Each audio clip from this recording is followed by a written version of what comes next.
Hey guys, I'm Alex. You know me. Welcome to Can I Kick It? We're sitting here with Rustin Berkshire, founder of the Synagogue of Asmodeus, a recent development here in Vincennes, self-titled sex cult. We came here to find out Rustin's side of the story because of one of the founding fathers. We never did find out who said that, did we? I may not agree with what you say, but I'll defend to death your right to do it. How are you today, Rustin? I'm okay. Yeah, How Saturday afternoon. Yeah, that's true. How have things been since your big unveiling of the synagogue? Well, I've had some people express interest in what I have put up on Facebook, and a couple of phone calls. Prospective members have contacted me, and of course you contacted me for the interview. Yeah. And there are some people out there that would really like to know what I'm doing here, and you know, I can clarify that I want to start a cult, not one of those crazy doomsday, you know, terrorist cults where everybody goes nothing like that. I look at cult. Yeah, you had quite a few comments referring to Jonestown. I think of the definition of cult, or I look at it more in like the ancients did, you know, within ancient like in Roman polytheism, like a mystery cult. Greek polytheism, there were cults, you know, of specific, dedicated to specific deities.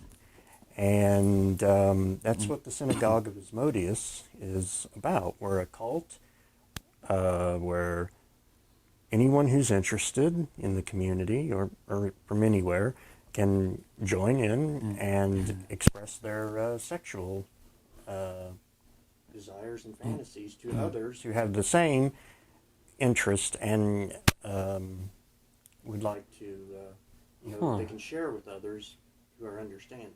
Well, that's a hot take, man. I mean, a lot of people have a lot of closeted sexual desires, I think. No doubt about it. What was the trigger that kind of made you go, you know what? I've got all these desires and I'm just going to bring it right out in the open, especially in an area like Vincennes. Was there like a triggering event or something that kind of made that happen? Was it a slow build or? A slow build, I'd say. You know, actually, Synagogue of Asmodeus was something I thought of one morning when I woke up. I think it was maybe a little after Christmas, and it just popped on me. Wow, I can't explain it. I'm like, you know, it just popped in my head. I'm going to start a sex cult based on a religious figure. Yeah. In time, or you know, based on a deity from the history of religion. And this is real, and I'm going to do my best to get others involved in it. So, do you actually believe that, or have you had a religious experience that brought you to choose Asmodeus as the central figure for the cult? No, actually, is it a figurehead kind of thing, or? I was reading through I love to read about history, mythology, religion. It's something I've always... As do I. Something I've always liked to do.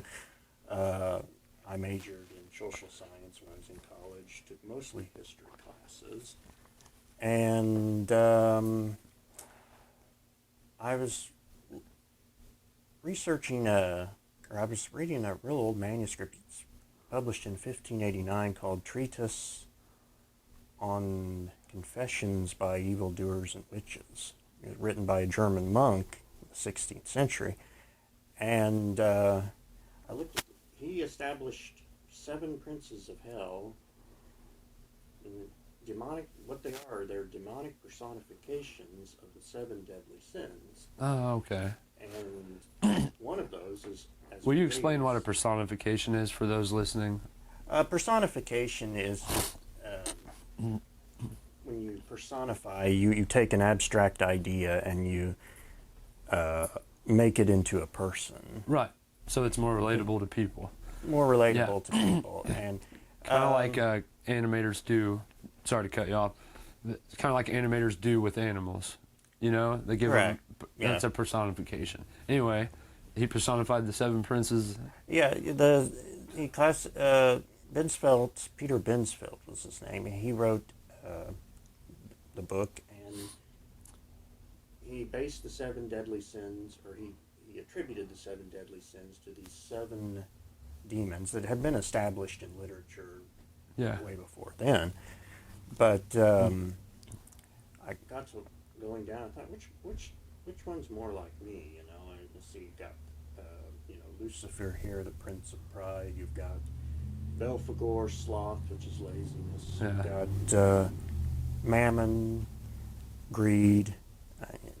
Asmodeus, lust. Whoa. You know, I love to have sex with people. You know, I love.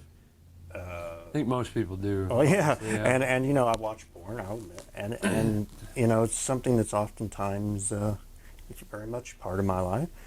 And I thought, wouldn't it?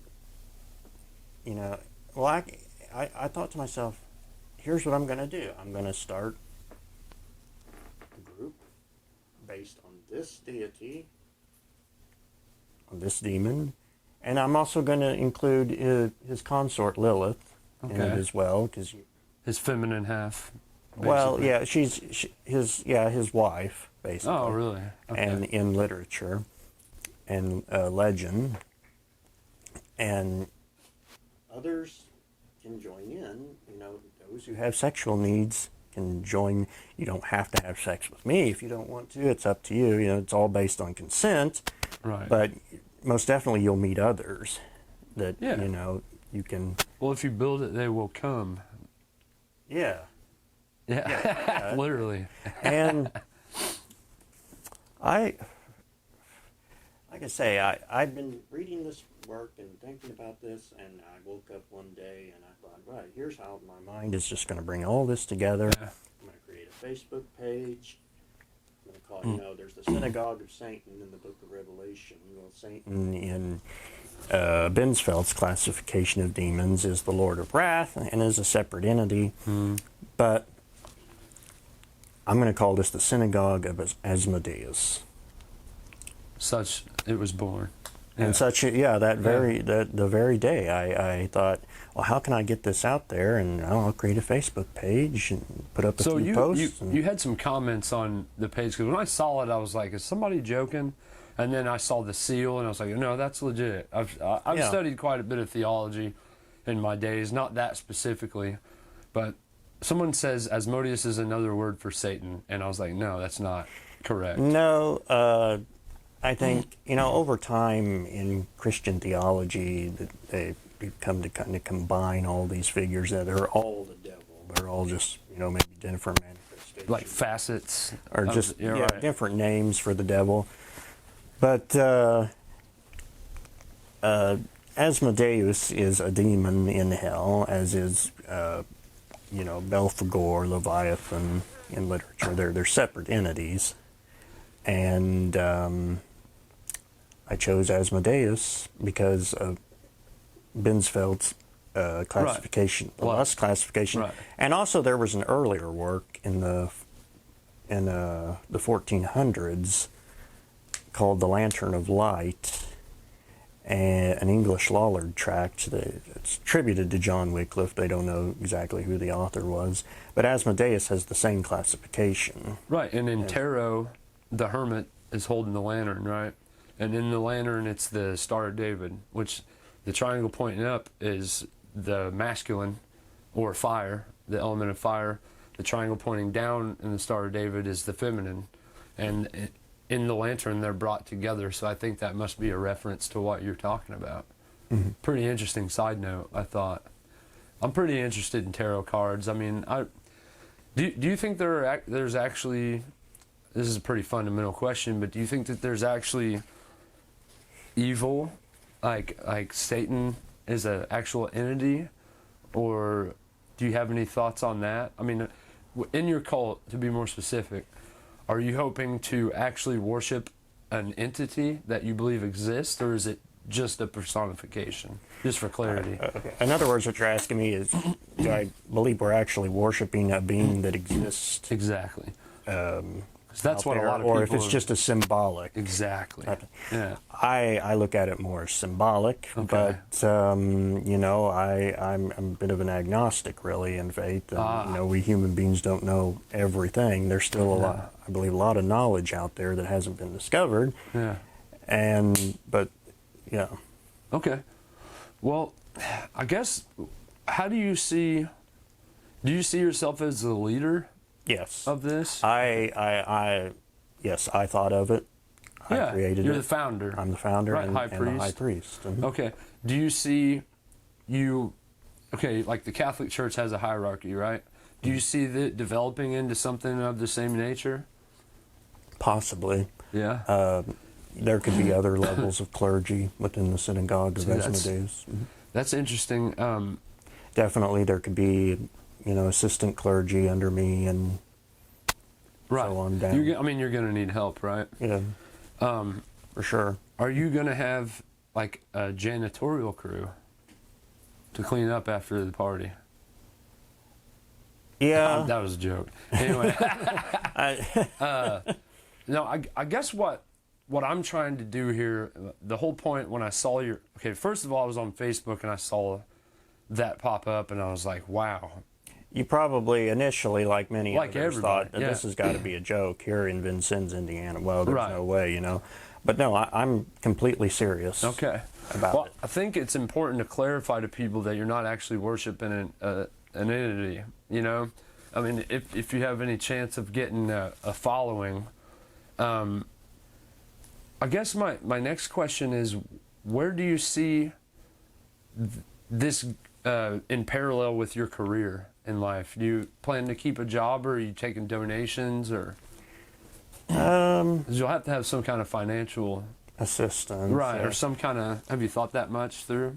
Donations that would be accepted. I don't. It's not something I want to press anybody to do. Right. But I do have a job, and I financially support myself. Yeah, because I believe most churches are like 501c3, which is a classification for. And I may eventually seek that classification. Yeah. So have you looked into that at all yet, or? I've done a little bit of research into it, but not an extensive amount. But definitely it's something that could happen. Yeah. So in the past, Should happen. If I I'm guess a willing to. lot. Well, something that popped up to me in my head when I was thinking about what to talk to you about exactly was what kind of led to. How has your life been so far? You know, your past as far as like sexual repression. Have you had? I'm not a sexually repressed person. Don't have as much sex with others as I would like to. Yeah. I've definitely had sex, you know, dozens of times. Yeah. Going back into, you know, my 20s and late teenage years. But, you know, I've lived. I grew up in the area, not in Vincennes, Yeah. but close by. And I've lived other places. I lived in St. Louis, Missouri. Started to live in L.A. for a little while. Do you think LA had any influence Might have had on some you? influence, yeah. I wasn't there very long. I was only there about maybe 3 months, and for some reason I made it's the the city decision of to angels. Yeah. come back. I could always go back there, you know. Yeah. But you know, I've lived around larger cities, and there's definitely more going on as far as outlets for sexual needs. And that's not to say that Vincennes is some little, you know, podunk in the middle of nowhere where sex is some kind of deep taboo. It's not.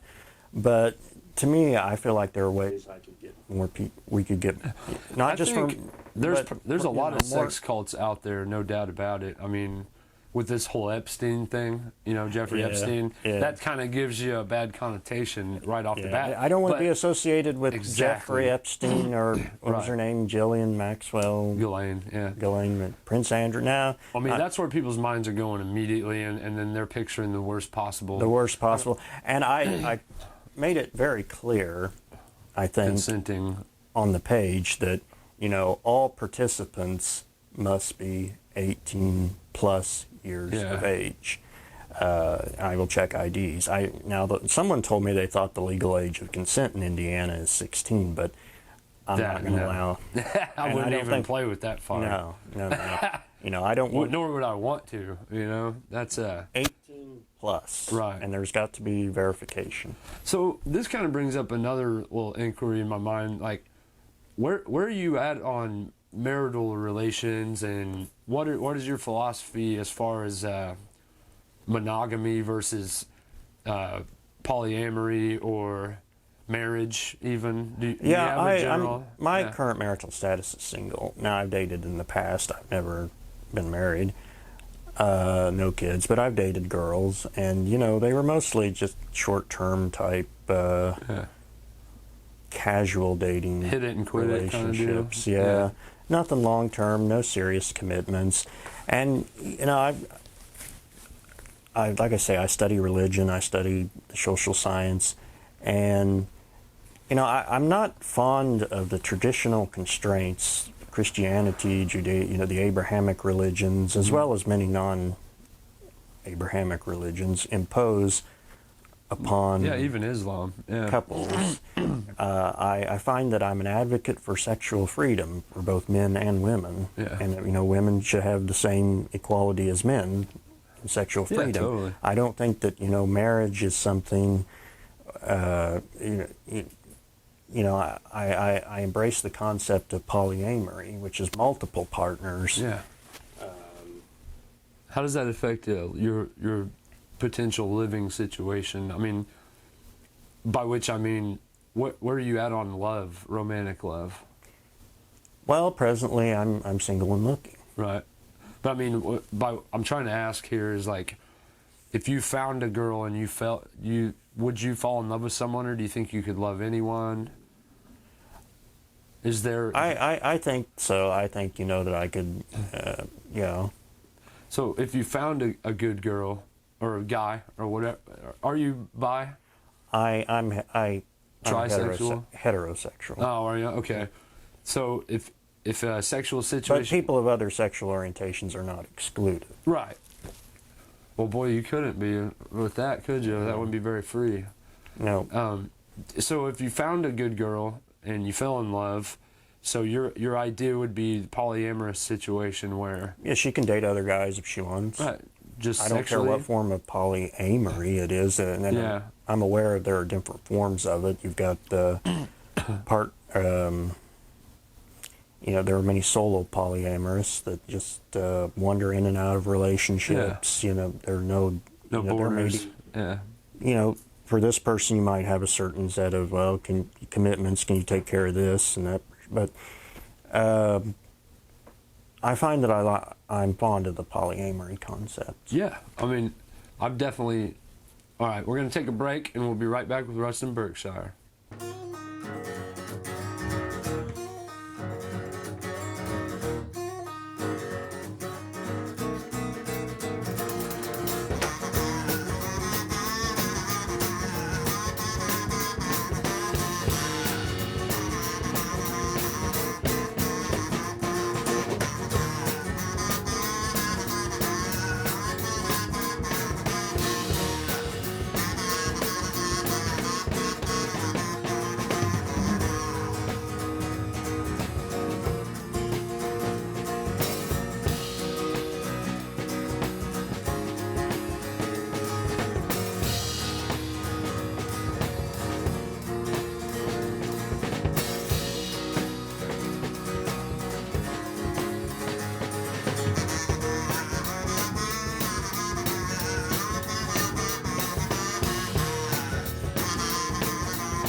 Hey, we're back real quick with Rustin Berkshire. So, Rustin, we were talking about, we're kind of getting out of the polyamory. You've established that you're pretty well into polyamory in almost any form.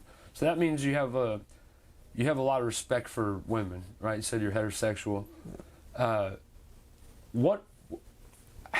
do you see the dynamics between the traditional masculine, feminine playing out in your ideal relationship? I mean, do you feel traditional roles, like such as the man, is the more masculine of the two, or do you fluctuate to a more feminine role at times, or do you have any thoughts on that? I think that there's absolutely nothing wrong with men washing the dishes or sweeping the floor, taking care of the kids. I meant sexually. I think there should be equality between men and women in their sexual relationship. I always practiced equality. I let the woman be on top if she wants. Mm-hmm. I don't think that I do not believe a man should be overly controlling. Yeah. So you're not necessarily into sadomasochism or S&M, or is that I'm not into it, but if others are, and it's on the safe level, then healthy, safe level, that's fine. Let's walk through, okay, it's Friday night, right? The Sabbath, and you guys show up to your location where this is all going down. Can you walk us through a ceremony of how it would go? Well, I'm still working it all out in my mind, and I have put a little bit of information on paper about that, but basically the congregants would meet outside of the front entrance, or in a lobby area of the synagogue, a monthly worship service, just once a month. And like the lunar cycle, yeah. That's interesting. And once all the congregants are assembled, and once they're all there by a certain time, we would then proceed into a worship chamber. It's called the Chamber of Lust. Okay. And the deities, the statues would be there, the altars, the candles, offerings. People can bring offerings if they want. I would say a few words of invocation to the demons, to the deities, and for the most part, the service would be, whatever people want to do as far as sexual practices. But then I don't want that just to be the whole entire gist of it. The synagogue will have other rooms where, people can have sex, or if you want to have sex with other congregants in your home, at other times, that's completely fine. Yeah, it doesn't have to be at the synagogue. So it's like a watering hole, kind of, where everybody shows up to kind of mill about in the pond of sexual excrement. Yeah. Although I made it perfectly clear, I think, that there are certain things we don't allow anything illegal. Right. No torturing animals. I don't want anything. You're not sacrificing a goat. Not sacrificing goats or humans or anything. Nothing like that. A next obvious question to me is how do you screen for STDs? This is something a lot of people probably don't think about when they're in a hurry to get off.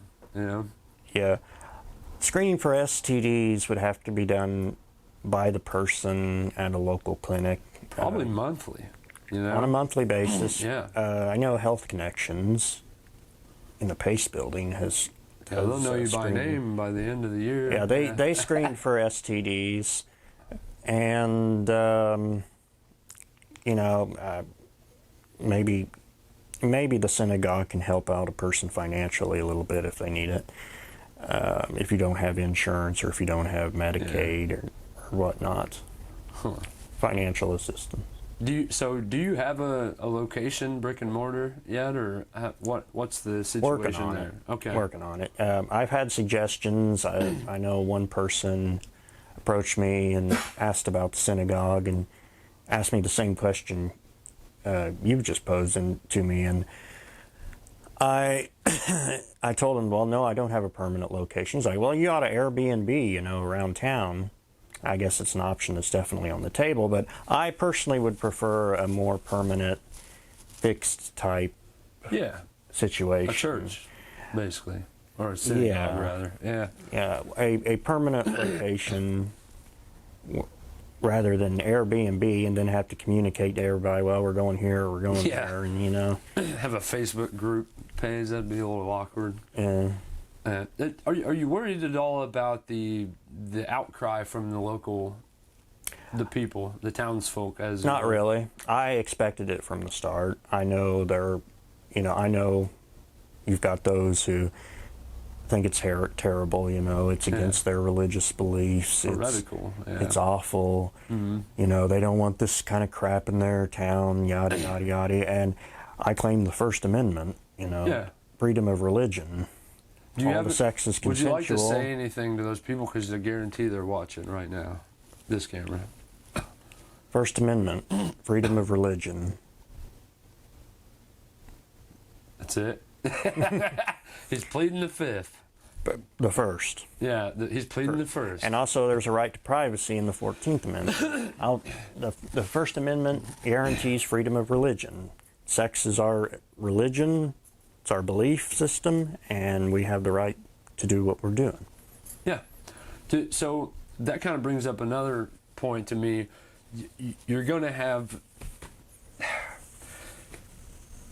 hatred.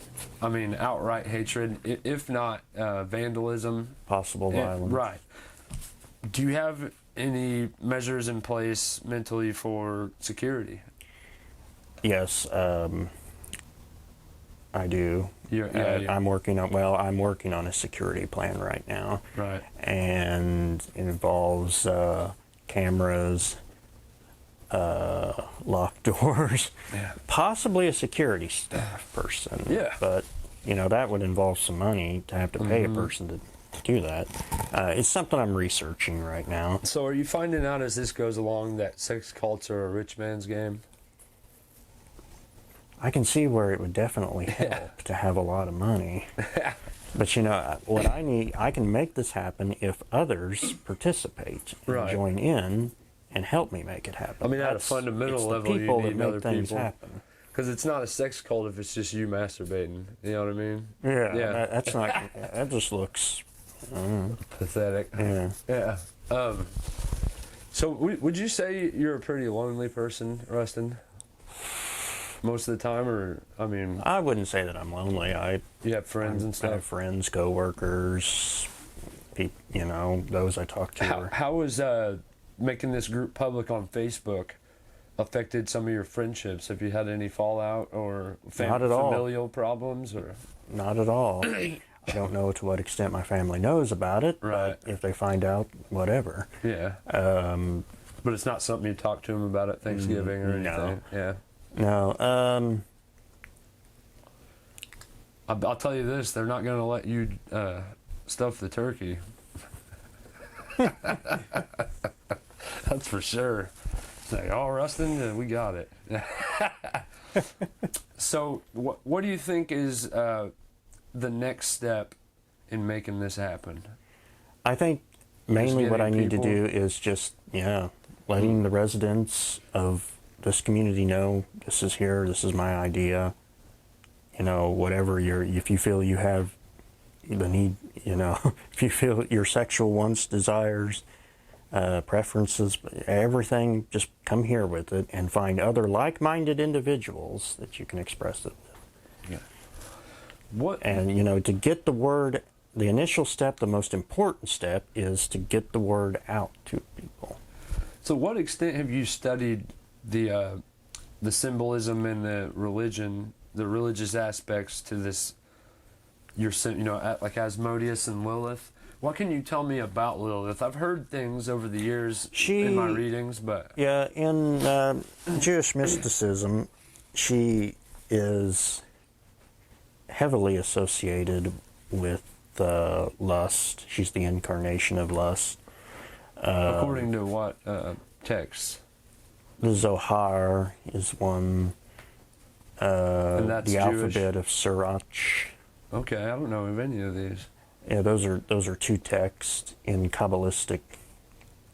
Well, one is a pseudepigraphic text, meaning considered a false writing by some, but from these sources is where I pick up a lot of information. And Lilith was the first wife of Adam, created from the same clay. However, Adam and Lilith were sexually incompatible. So Lilith fled from Adam. She fled from the Garden of Eden.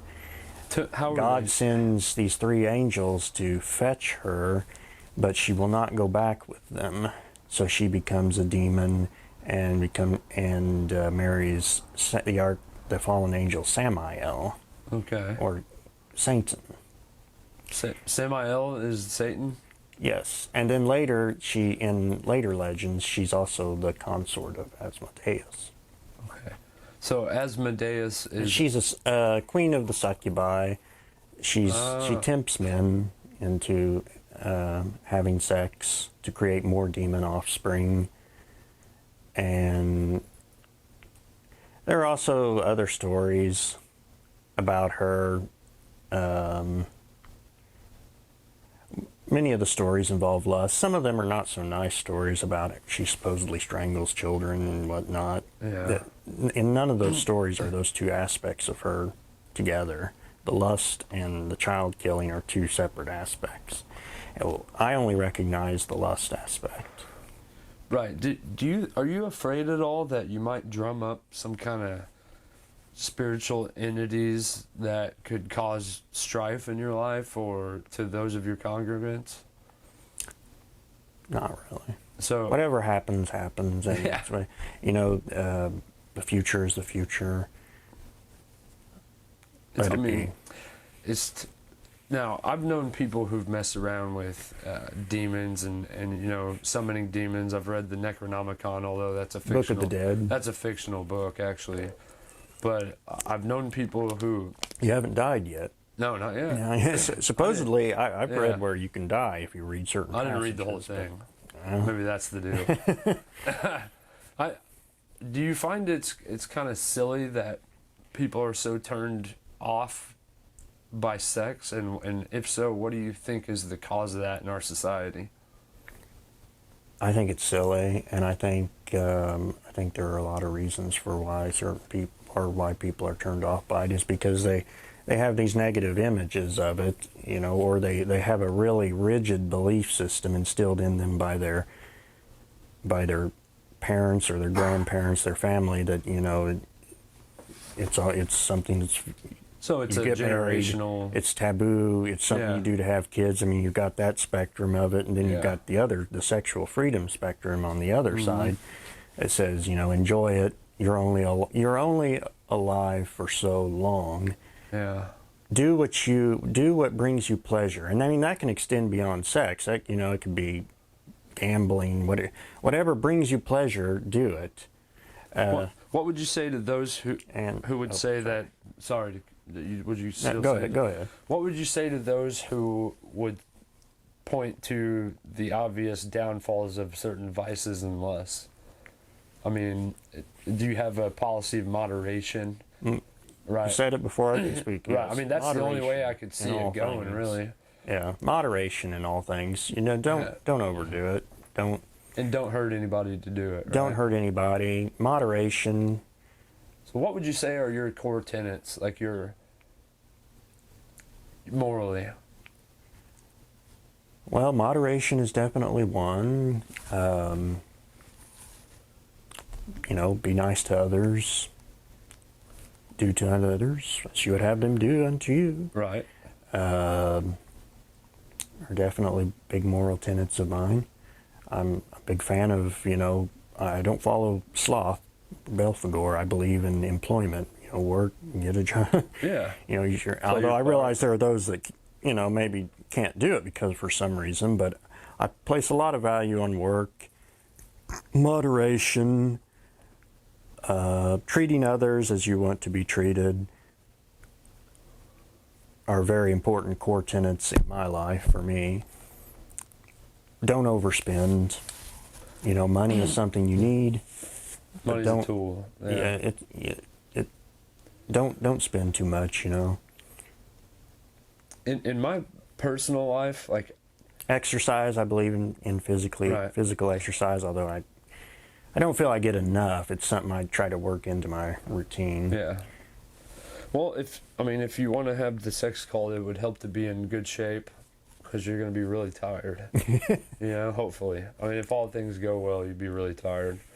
I personally, And this cult is for couples, it's for singles, it's for everybody. Well, I mean, personally, I've tried the polyamory thing. I had a girlfriend who had a boyfriend. It was somewhat fulfilling. I mean, it was open and it was a beautiful thing, but it was sort of just an experience for me. And then I found I kind of got reawakened to love with one girl. That was a while back. And so that's what I've arrived at, but I'm not against what you're trying to do. I think that's your freedom.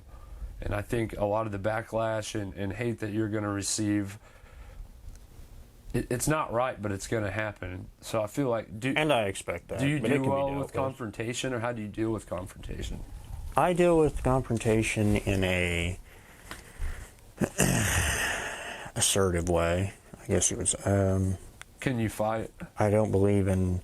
I will definitely fight to defend myself, right. Yes, or to defend someone close to me, yes. I do not believe that you should just go out here and be aggressive and attack others. But if someone's trying to attack me, I'm going to at least attempt to defend myself. I mean, that's a good warning for everybody who might come after you. Yeah, me or any of the other participants. It's amazing, defend yourself. It's amazing what strange and unusual, rare things like this will bring out in some people, instead of respecting someone's right to... I understand. Right, yeah. And I've kind of received some backlash when I was kind of experimenting with drugs back in the day. I'm not defending drugs by any means, but they definitely led to a lot of ruin and bad times for me, and a loss of a lot of good relationships. But I think it's interesting what you're doing, man, and I applaud your bravery. So we'll go back to kind of where we were at before the podcast and get into the charges that were brought against you. Do you want to address those? Yeah, it's a fact I was arrested for stalking. Yeah. Although many of the rumors swirling around in the midst of all of it were untrue. What were some of the rumors? For instance, one rumor was that I was arrested after the police had received multiple complaints. The charges were not based upon multiple complaints. If they would have been, there would have been multiple counts of those charges. Okay. There was only one count per charge, one accuser. And the charge was based in an incident at a local drinking establishment. I won't go deeply into details, but I think it might be helpful to, unless you just really don't want to, but I mean... Well, the owner of the drinking establishment banned me because they claimed they had gotten some sort of complaint about me. Right. And... Do you have any idea? I felt that decision was unfair in light of some of the other things I had seen going on in the bar. I lost control of my temper somewhat, and in so many words I told the owner of this establishment, this is what I think, yada yada yada. Told him a little too many times, and that person decided I'm going to the police. Next thing I know, there was a warrant. Wow. And there was a warrant? They didn't just come arrest you right away? They issued, it went through they applied for a warrant through the prosecutor's office, went before a judge, signed it, and I was taken into custody. The case ended in a plea agreement. The owner, the accuser, was completely okay with the plea deal, and which is that they drop one charge, I plead guilty to another charge, and I was sentenced to probation. What charge did they drop? I pled guilty to stalking in exchange for dismissal of the harassment charge. Okay. So they must have had some kind of case against you that made you nervous, right? I mean, something to some degree. They had a case, yeah. And like I say, I'll admit, Lost your temper. Yeah. I lost my temper in dealing with this situation because I just felt it was so unfair, you know, the way I've been treated. Sort of a double standard. Is I that what you're definitely saying? learned something from it. Yeah. So how do you feel like this charge is going to affect you going forward in your life? I mean, does it show up as a felony or what? Yeah, it does, but It is a felony? it's not permanently a felony. Once my probation's done, it's dropped to a misdemeanor. I feel like in the long term, I don't have anything to worry about. Right. But, I mean, I still have housing, employment, you know. Yeah. You don't have to go around to all your neighbors and say, hey, I'm a stalker, do you, when you move in? No. Okay. But people can see it on a background check. That's unnerving. That's just the way it is with everybody. Yeah. You know? I mean, you don't seem particularly threatening to me, but I'm a guy, you know, so I really can't say. And to the people on the other end of this charge, I'm not taking any sides, just so you know. Just sort of a disclaimer, nothing against you, Rustin. Let's kind of get back into the setup of the synagogue, by which I mean in your past. Did any significant events happen that kind of led you to this point in your childhood, or? Well, have a as I normal mentioned childhood? earlier, I've always maintained an interest in religion, mythology, history. I was born in Academically, Vincennes mostly. in the late '80s, and I went to church with my family. You know, I think probably that's something that would describe a lot of people, and took an interest in what was going on. I have attended other churches. I've attended Christian churches in the past, and I left those churches due to several little issues that I was having with the Christian belief system, and you know the way I see those people behave. You know the way many Christians behave, as opposed to what their scripture teaches. Right. You know, there's contradiction. Matter of interpretation. Interpretation issues. My studies in religion and mythology have, you know, I have a broader view than most Christians have. Yeah. Of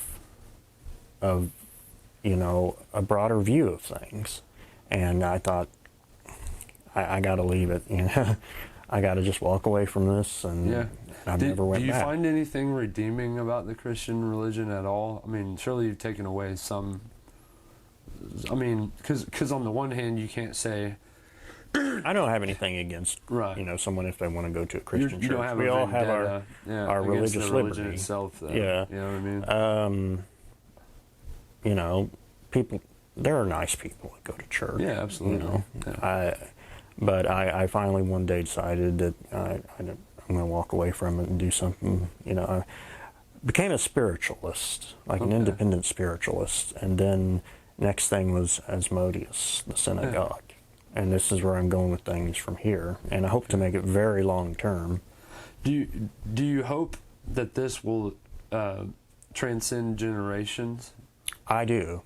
Okay. I do. I hope that, you know, there will be successors to me, and you know, other people. You know, that it's something that'll just always be there for everyone. Yeah. So, are you at all worried that it'll go the way of, like, say, Scientology or something to that effect? And like, because things like this, yeah, maybe they do get traction. Maybe they do pick up, and in 20 years, maybe you're the head of a massive 501c3 entity, and it gets away from you. You know, like a lot of... the only way I can see that not being a problem, and I've seen this with a lot of small businesses that start picking up speed, and then all of a sudden the code of the company changes, and it kind of becomes its own entity that kind of exists outside of the original intent. Have you thought about putting in place any like a commandments, if you will, or Yeah, rules. I documented some rules on the belief statement. Did you? And, it's definitely something that can be changed as the organization evolves and grows. And, there's always room to adapt to changing conditions. So, are you asking, do I worry if it's something that's going to get out of my control eventually? Yeah. Have you thought about it is what I'm really asking. And if it were to happen, what would you do? It's a big question. It is a big question. I don't know. Just throwing caution to the wind. But definitely, if at the time, it starts to, I feel like something is not, what I originally intended it to be, then, if there's something I can do to reverse things, to reverse course, to take administrative action. Yeah. All right. Well, we're going to take another quick break, and we'll be right back with Rustin, guys.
Hey guys, welcome back. We're going to go ahead and kind of close out with, I'm going to say something, although I may not totally agree on a personal level. It's not for me, a sex cult isn't for me necessarily, but that doesn't mean that I'm like shunning you.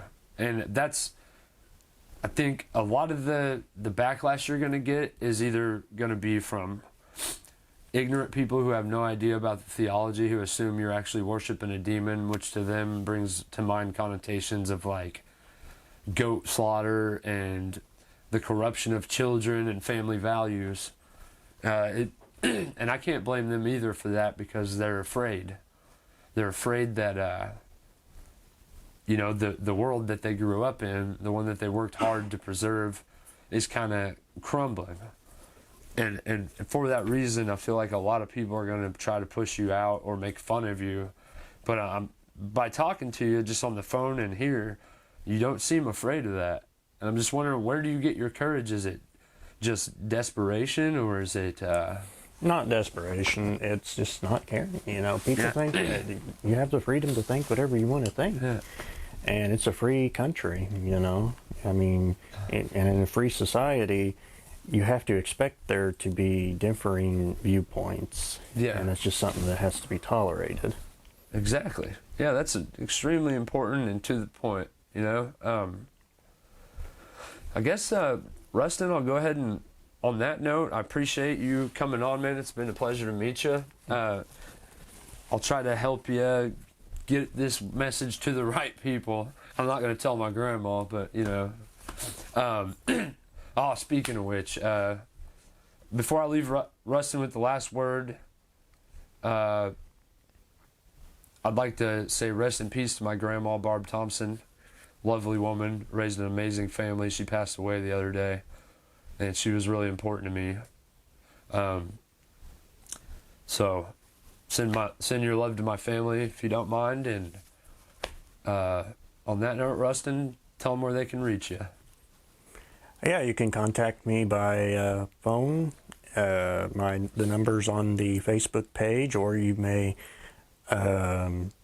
message the Facebook page. Those are two options to get a hold of the synagogue.